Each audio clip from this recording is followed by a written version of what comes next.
11 नवंबर 2021 की ये बात है। उत्तर प्रदेश के जिला अंबेडकर नगर में एक अकबरपुर कोतवाली लगती है और अकबरपुर कोतवाली क्षेत्र का एक मोहल्ला लगता है शहजादपुर। शहजादपुर का रहने वाला एक बर्तन कारोबारी होता है जिसका नाम संत कुमार कसुदन होता है। 11 नवंबर 2021 की रात लगभग 9 बजे के आसपास का वक्त था। उसका बेटा होता है 20 साल जिसकी उम्र होती है, नाम जिसका शिवा कसुदन होता है। घर से निकला था ऐसे ही घूमने टहलने के लिए, जब लौटकर वापस नहीं आता तो उस व्यापारी को उसके परिवार के लोगों को चिंता सताने लगती है। अपने बेटे को वो हर जगह तलाश करते हैं, हर दोस्त से पूछते हैं कि क्या तुमने शिवा को देखा है, लेकिन उसका शिवा का कहीं आता पता नहीं चल पा रहा था। इसके बाद अगले ही दिन यानी कि 12 नवंबर 2021 को वो व्यापारी पुलिस के पास पहुंचता है और जाकर बताता है कि साहब उसका बेटा अचानक से लापता हो गया है, गायब हो गया है। पुलिस ने शुरुआत में इस मामले को उतना गंभीरता से नहीं लिया जितना गंभीरता से लेना चाहिए था, लेकिन व्यापारी के बेटे के गायब होने की सूचना जब शहर के लोगों को पता चलती है तो बड़ी संख्या में व्यापारी सड़कों पर उतर आते हैं।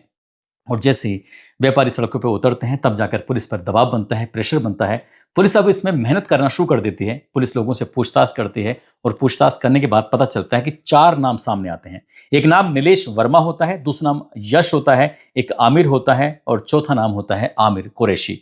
इन चारों लड़कों के नाम सामने आते हैं और जब पुलिस इनसे सख्ती से पूछताछ करती है तो चारों के चारों लड़के स्वीकार करते हैं कि रुपयों को लेन देन को लेकर विवाद था। करीब करीब 5 लाख रुपए इस लड़के से लिए थे। वो बार बार अपने पैसे मांग रहा था। जो बार बार पैसे मांग रहा था, जहां देखता था वहीं तगादा करना शुरू कर दिया करता था। इसलिए पहले तो उसका अपहरण कर लिया गया। अपहरण करने के बाद उसको ईंटों से तब तक मारते रहे जब तक कि उसकी मौत नहीं हो जाती। इसके बाद उसकी लाश को एक बोरी में पैक किया जाता है और बोरी में पैक करने के बाद उसकी लाश को तमसा नदी है, तमसा नदी में जोहरी डीह घाट लगता है, वहां पर लाश को फेंक दिया है। पुलिस ने जब इनसे पूछताछ की थी, ये सब चीज निकल के सामने आई, तब पुलिस ने उस लाश को 14 नवंबर 2021 को बरामद कर लिया और इन चारों आरोपियों को गिरफ्तार किया और गिरफ्तार करने के बाद जेल भेज दिया।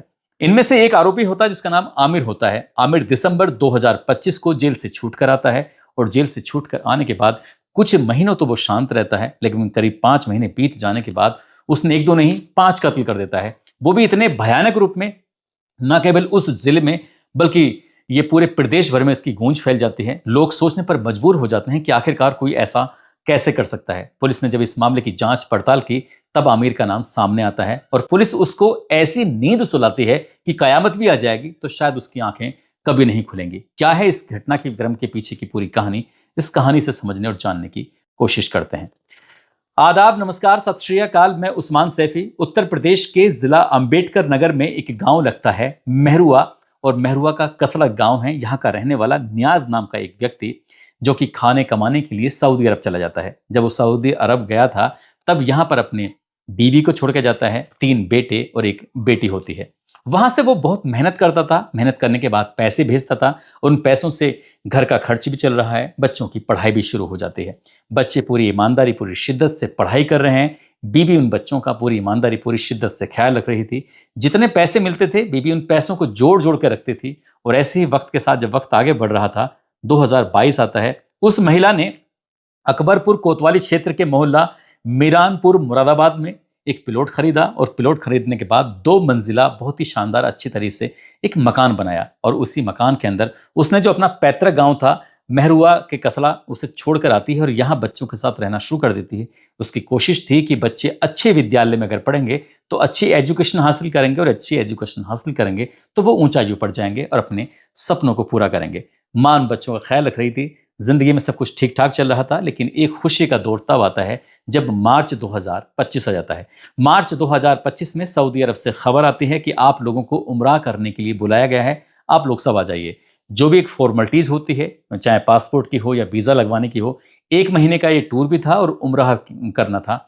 वो अपने 3 बेटों को, एक बेटी को और साथ ही वो खुद महिला वहाँ पहुंच जाती है। गासिया जब वहाँ पहुंच जाती है तो एयरपोर्ट पर लेने के लिए उसका पति नियाज पहुंच जाता है। जब नियाज आता है तो अपने बच्चों को साक्षात कई साल से नहीं देखा था, देखकर बेइंतहा खुश हो जाता है। अपनी बीवी को देखकर खुश हो जाता है।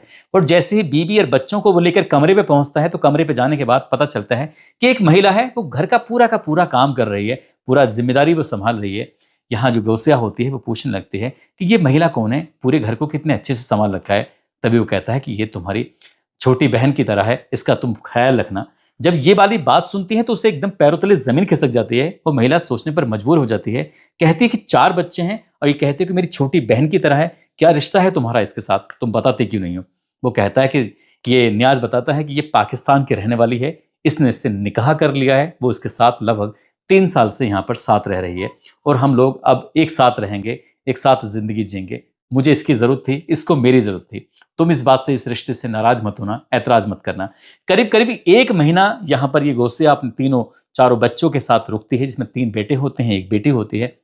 वो रुकती जरूर है, लेकिन हर दिन उसका बहुत मुश्किल से गुजर रहा था। सोतन की जैसे ही उसको खबर लगती है, हालांकि उसे ये नहीं पता था कि 3 साल पहले सोतन आ चुकी है, लेकिन जैसे ही पता चलता है तो उसे बहुत ज़्यादा तकलीफ होती है, दुख होता है। उसके बाद 1 महीना यहाँ रुकने के बाद वो वापस आ जाती है और इसी बात को लेकर मियाँ और बीबी के में अक्सर तकरार रहने लगती है। लेकिन जो बच्चे हैं, बच्चों पर इस बात का असर नहीं पड़ रहा था, क्योंकि माँ ने इस बात का असर बच्चों पर पड़ने ही नहीं दिया और ना ही पिता ने इन बच्चों पर इस बात का असर पड़ने दिया, क्योंकि उसने दूसरी शादी कर ली है और बीबी उसकी नाराज रहती है।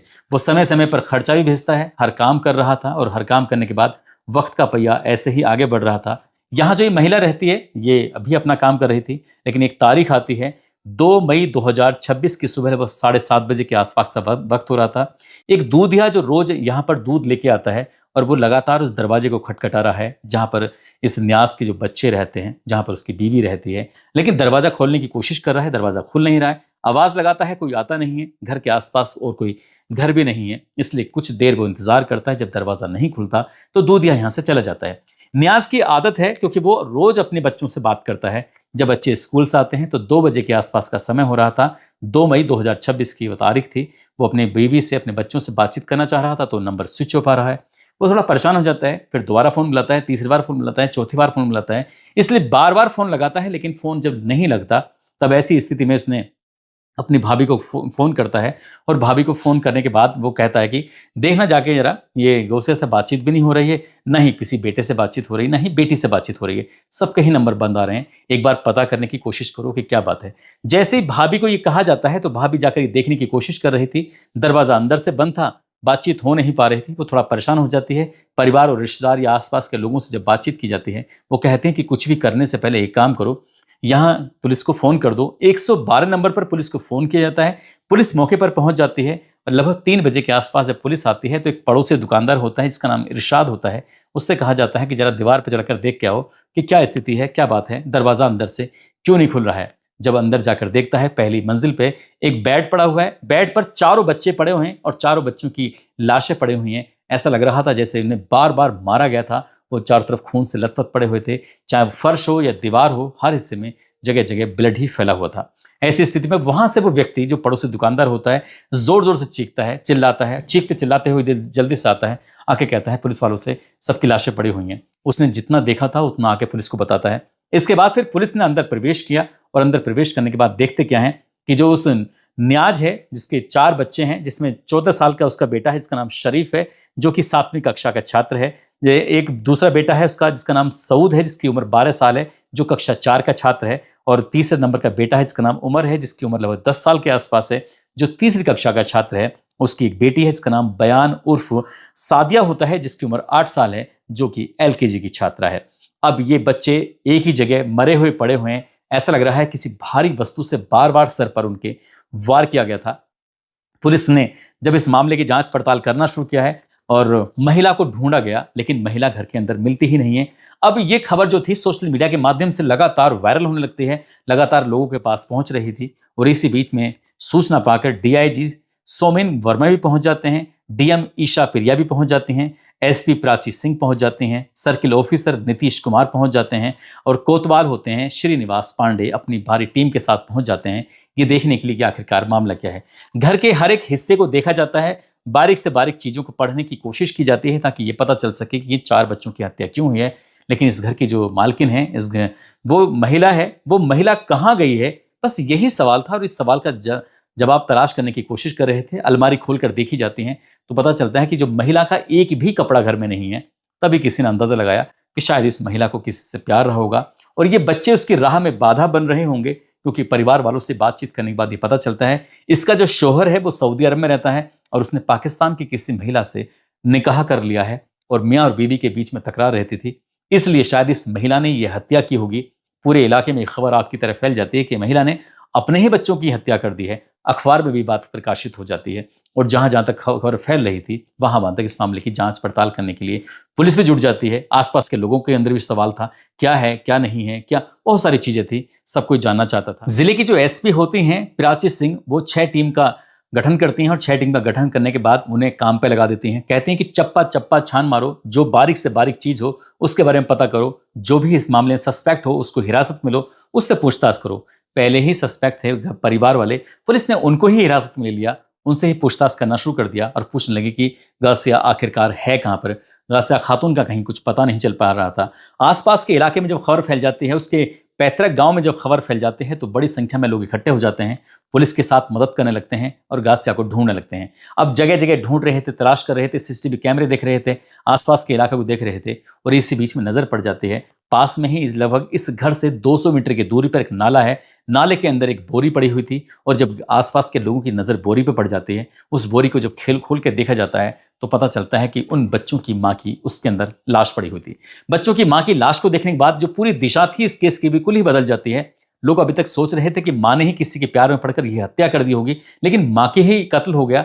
जब पोस्टमार्टम होता है, पोस्टमार्टम के बाद ही पता चलता है कि महिला है, उसके सर में भी भारी वस्तु मारी गई है, साथ ही जो बच्चे हैं हर बच्चे के सर में पत्थर मारा गया था। क्या बात है, क्या नहीं, क्यों मारा है, किसने मारा है, जब इन सवालों के जवाब तलाश करना शुरू कर देते हैं तो इसी बीच में सीडीआर भी निकल जाती है, आसपास के लोगों से पूछताछ भी की जाती है।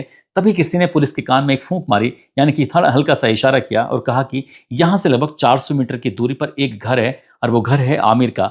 आप एक काम करो, आमिर से कुछ पूछताछ करो, आमिर से पूछताछ करोगे तो यहां से कुछ ना कुछ आपको जरूर मिलेगा, क्योंकि आमिर इस घर में जरूर आता है। आमिर बिना आए इसमें रहा ही नहीं जाता, पिछले काफी महीने से तो उसका आना जाना लगे रहता है। पुलिस ने जब आमिर के बारे में पता करने की कोशिश की तो पता चलता है कि साल 2021 में इस आमिर नाम के लड़के ने एक बर्तन व्यापारी के बेटे की भी हत्या की थी। ये उन 4 दोस्तों में शामिल था जिन्होंने 4 दोस्तों ने मिलकर एक बर्तन व्यापारी के बेटे की हत्या कर दी थी, वो भी 5 लाख रुपए के लेन देन को लेकर।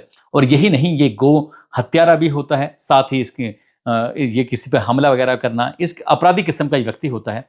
पुलिस ने जब इस लड़के को गिरफ्तार करने के लिए टीम बनाई और टीम बनाने के बाद जब चारों तरफ घेराबंदी करना शुरू किया है तो पुलिस को सूचना मिलती है कि नेवतरिया एक जगह लगती है और बाईपास के पास एक गांव के आसपास ये देखा गया है।